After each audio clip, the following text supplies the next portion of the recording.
Well, thank you, Julie and Scott, for sharing that wonderful story.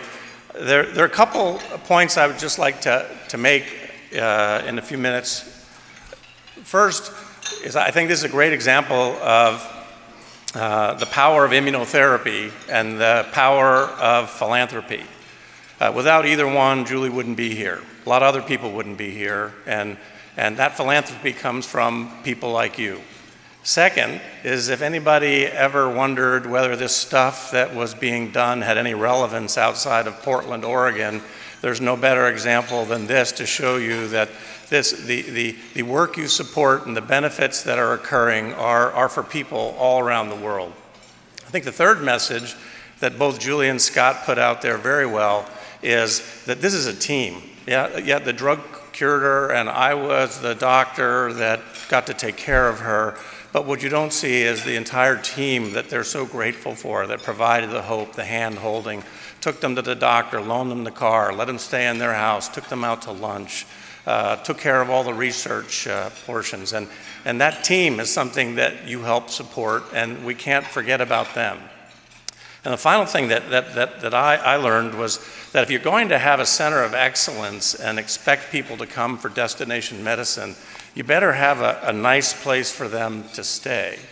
And Julie mentioned a little bit about the accommodations. And I know some of this firsthand because when I moved here 22 years ago, my first 4 months were spent in our guest housing, and Julie got to stay there 20 years later, and they were less than plush. We were very gratified to hear that the foundation was going to begin to raise money for guest housing. And am I working the slide? So we developed a dream, and philanthropy came to the rescue again. This was our dream, what we'd like to have for our patients. The philanthropists came to the rescue. We started to raise some money, and we were able to, in the next slide, break ground in October. This is up around the corner where more lithograph used to be. You see January 2015 and more recent depictions. And what we hope to have ready for August of 2015 is this brand new guest housing. We go from 6 units to 30 units instead of all separate units, walled off, no discussion. This beautiful facility will be secure and have some wonderful shared community facilities for patients and their families to interact with others who may be sharing similar circumstances. And it's very tough and vulnerable time for patients undergoing cancer treatment. It's really hard for them to do it away from home, and it's terrible to do it without family, and this solves that problem.